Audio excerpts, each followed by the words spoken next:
Have you ever walked into a room where voices clash, men arguing louder and louder, yet no one truly listens? The more they shout, the weaker they look. And then there's one man who speaks calmly, barely raising his tone, and suddenly the entire room falls quiet. I learned this the hard way. In a meeting years ago, I thought yelling would make me look strong. But when the shouting stopped, all I earned was silence. And not the kind of silence that means respect, but dismissal. Respect is not about noise, it's not about fear, it's about presence. The men who command it are not the ones pounding the table. They are the ones who choose words like a blade, sharp, precise, undeniable. Today I'll share 5 phrases that do exactly that. They don't require shouting. They don't require threats. They only require calm strength. And here's the truth. Phrase number 3 can silence even the most aggressive voice and may change the way people see you from that moment on. So let me ask you, when was the last time you felt your words were ignored? And what if the secret to being heard was not speaking more, but speaking less and making every word count? Stay with me, because by the end of this, you'll know how to speak less and command more respect than most men ever will. Phrase 1, I understand your point, but I disagree. Agreement might win approval, but disagreement is what earns respect. Picture this, a Monday morning meeting. The boss lays out a plan that everyone knows is flawed. A few colleagues glance down, pretending to take notes. Others force polite smiles. Most stay quiet, avoiding confrontation. And then one young employee looks him straight in the eye and says calmly, I understand your point, but I disagree. The room freezes. No raised voice, no aggression, just steady words. Suddenly, every head turns. That single sentence, delivered with clarity, carries more weight than all the silence and fake smiles combined. The boss doesn't explode. He pauses. He realizes this man is not a follower. He thinks for himself. And in that moment, respect shifts. Why does this work? Because it shows 2 things at once. First, you listened. You acknowledge the other side, which lowers defenses. Second, you refuse to fold. You drew a line. You didn't attack, but you didn't surrender. That balance, respectful yet firm, is rare. And rarity commands attention, like drawing a line in wet cement, soft enough to leave a mark, strong enough to last. The Stoics taught this long ago. They warned that if anger dictates your words, you are already under another man's control. Real strength is when you master yourself. This phrase is the embodiment of that. You don't need to crush every argument. You only need to show that your judgment is independent, and independence is magnetic. Now think about your own life. How many times have you nodded along, agreeing with something you didn't believe in, just to avoid conflict? Maybe your boss pushed for a shortcut you knew would fail. Maybe your friends pressured you into choices you didn't want. Maybe even your family insisted on a path you couldn't accept. And you stayed silent. But afterward, didn't you feel that sting? I've felt it too, walking out of a room knowing I had just betrayed myself. Every false nod is a small funeral for your self-respect. But here's the shift. You don't need endless words. One calm phrase spoken at the right moment can say more than 100 arguments. I understand your point, but I disagree. Then pause. Let the silence carry your strength. Most men can't handle silence. They rush to fill it with nervous chatter. Don't. The pause is your ally. The silence is your hammer. And here's the other benefit. This phrase not only protects you, it preserves the relationship. Say that's wrong and you trigger defensiveness. Say I understand your point, but I disagree. And you show courtesy while standing firm. That mix disarms the other person and leaves a deeper mark of respect. Here's your practice. The next time you hear something you disagree with, resist the impulse to react instantly. Take a breath. Look the person in the eye. Say the phrase clearly, calmly, without sarcasm. Then stop. Observe the shift. Watch how people lean in, how the energy changes. You'll see it. Respect doesn't require volume. It requires presence. So let me ask you directly. How many times have you betrayed your own judgment just to keep the peace?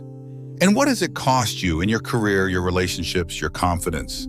Imagine if from today you stop trading your truth for comfort. Imagine carrying yourself with the quiet power of disagreement. Respect doesn't belong to the loudest voice. It doesn't belong to the fastest nod. It belongs to the man who stands calm in the storm and says, with steady conviction, I understand your point, but I disagree. Phrase 2, I don't find that appropriate. Dignity isn't spoken, it's enforced by boundaries. Imagine a dinner party. Glasses clink, laughter rolls, and then one man cracks an offensive joke about women, race, or someone not in the room. The group chuckles nervously, eyes dart down. No one wants to be the one who kills the vibe. But then a young man looks the joker in the eye and says calmly, I don't find that appropriate. The effect is immediate. The laughter dies. The room tightens. The joker stumbles, embarrassed. And suddenly everyone else exhales with relief because someone finally had the courage to enforce the line they all felt but wouldn't voice. That's the power of this phrase. No shouting, no debate, just a clear boundary, spoken with dignity.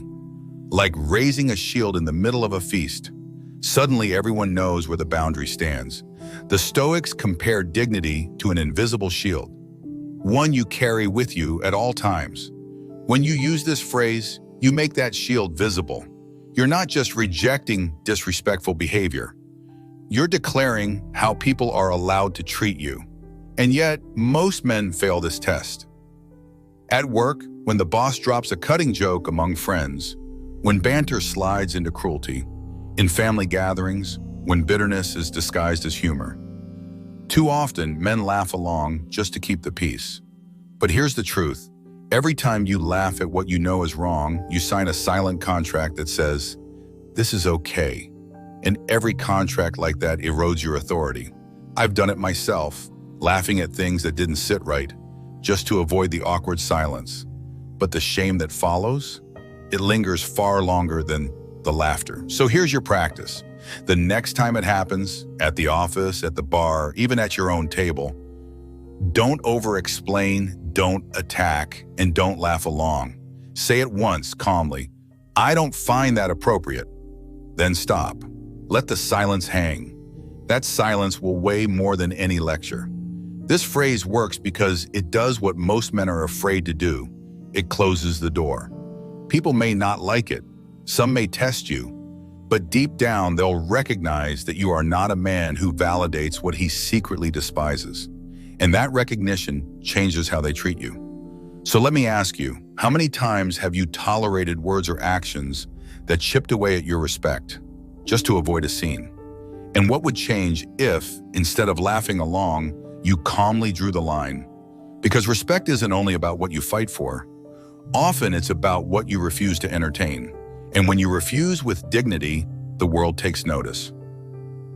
Phrase 3, let's talk when we can do so respectfully. Control isn't about winning the fight. It's about refusing to be dragged into one that isn't worth it. Picture this. Someone cuts you off, raises their voice, hurls accusations like knives. Most men react the same way, matching fire with fire. Voices climb, faces tighten, pride takes over. What started as a disagreement turns into a contest of egos, and the man who thinks he's earning respect is piece by piece losing it. Now imagine another response. You let the storm rage for a moment. You breathe. And then, without raising your tone, you say, let's talk when we can do so respectfully. Those words flip the entire dynamic. Suddenly, you're not the one being dragged into chaos. You're the one setting the rules of engagement. Like hitting pause on a storm, you don't stop the thunder, but you step out of the rain. I learned this in the harshest way. Rico, my former business partner, once betrayed me and left me facing ruin. When I confronted him, he didn't bring apologies. He brought rage. He shouted, slammed the table, accused me of things I hadn't done. Every nerve in me wanted to explode. But then Kai's words echoed in my head. You don't have to wrestle in the mud to prove you're clean. So I stopped. I looked Rico dead in the eye and said, let's talk when we can do so respectfully. Silence. For the first time in that entire meeting, he had nothing to say. I walked out, and for once, I left with my dignity intact. That day I understood, real strength isn't displayed in shouting. It's revealed in restraint. The Stoics called this self-mastery. Marcus Aurelius reminded himself, you have power over your mind, not outside events. You can't control another man's temper, but you can always control your response. And when you choose calm over chaos, you not only protect your peace, you teach others how they must treat you. Now think about your own life.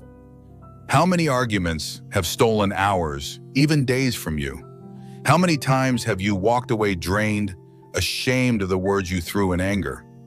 And how different would it feel to walk away knowing you had kept control while the other man lost his? Here's your practice. When heat rises, don't mirror it, don't try to outshout. Say the line once, calmly, firmly. Let's talk when we can do so respectfully. Then disengage. Walk out if you must. Don't slam the door. Don't mutter curses under your breath. Leave with quiet authority. Because people always remember who lost control and who kept it. And in the long run, respect flows to the man who could have exploded, but didn't. So let me ask you, how many of your battles have been wasted on noise? And how much stronger would you stand if you refused to fight until the battleground itself was worthy of you? Phrase 4, I prefer not to continue this conversation. Sometimes the strongest move isn't conquering the battle, it's walking away before it consumes you. Picture this, 2 men in a cafe, locked in a heated argument about politics. Their voices rise, their faces harden, and neither is listening anymore. One of them, exhausted, finally leans back, takes a slow sip of coffee, and says calmly, I'd prefer not to continue this conversation. The other man keeps talking, but now he's only talking to the air. The first man has already reclaimed something far more valuable than victory, his peace, his dignity, and his time. Like pulling the plug on an argument, the noise dies instantly, no matter how loud it was. This phrase is like closing a door. It's not about running away, it's about refusing to spend your energy on a well that only runs dry. Marcus Aurelius once wrote, the best revenge is to be unlike him who performed the injury. When you refuse to keep playing a pointless game, you become unlike the man trying to trap you in it. Think about how often men waste themselves in endless debates, online comment wars, drunken bar arguments, family feuds that circle the same old track. Hours gone, no resolution, only bitterness left behind. And yet, every single one of those could have ended in seconds with this phrase, I prefer not to continue this conversation. The Stoics would call this the discipline of focus. You cannot live a strong life if your attention is chained to trivial fights. Every time you walk away, you remind yourself, your peace is worth more than winning. Your dignity is worth more than the last word. I've felt that pull myself, the temptation to get the final jab, to prove the other man wrong. But I also know the quiet satisfaction of standing up, leaving the noise behind, and realizing I hadn't lost. I had won back my freedom. Here's your practice. The next time a conversation turns into a trap, provocations, circular arguments, battles of pride, pause. Don't defend, don't escalate. Say it once calmly. I'd prefer not to continue this conversation. Then stop. Redirect your energy towards something that builds you instead of drains you. Because respect isn't earned by proving every point. It's earned by knowing which points don't deserve proof at all. So let me ask you, how many arguments in your life could have ended with a single calm exit? And how much stronger would you stand if you saved your words only for what truly matters? Phrase 5. That's your opinion and I respect it, but I don't share it. You can respect someone without surrendering your mind. Imagine this. A father insists that his son take over the family business. The son listens, nods as his father explains why it's the right thing. In most homes, this is where the story ends. Pressure wins, Silence buries the sun's dream. But not this time. The sun looks him in the eye and says calmly, "That's your opinion and I respect it, but I don't share it." The words aren't cruel, but they are final. They don't sever the bond, but they preserve the sun's independence. Like closing the door to protect your space, but leaving the window open so air can still flow in. I faced something similar with Jonas. He once pushed me to sign a deal that looked profitable but carried a poison I knew too well. In the past, I might have caved, chasing approval, chasing money, but this time I chose differently. I told him, "That's your opinion and I respect it, but I don't share it." His face froze. Then he nodded. And just like that, the pressure ended. For me, it was the beginning of real freedom. And here's the truth. Refusing that deal felt better than any contract I ever signed. Plus, I finally saved myself from another sleepless night staring at spreadsheets. This phrase is powerful because it blends two forces, courtesy and firmness. You acknowledge the other person's dignity, but you refuse to be absorbed into their will. Most men either cave in or fight back aggressively. This phrase is the middle path. It keeps peace without sacrificing truth. The Stoics warn that being chained to the opinions of others is the worst form of slavery. Every time you bend your judgment to please someone, you hand them the keys to your freedom. But when you speak this phrase, you lock that door. You declare, "My respect for you is real, but my mind is mine." Here's your practice. The next time someone pressures you, a colleague pushing their view, a friend insisting on a choice, or even family urging you toward a life you don't believe in, don't argue point by point. Don't beg for understanding. Say it once calmly. "That's your opinion and I respect it, but I don't share it." Then let it stand. Feel the weight lift instantly. So let me ask you, how many of your decisions have been shaped not by conviction, but by fear of disappointing someone else? And what would shift if, starting today, you respected others, but respected yourself more? So ask yourself, what would shift in your life if you respected others, but respected yourself more? Respect isn't forced, it's inspired.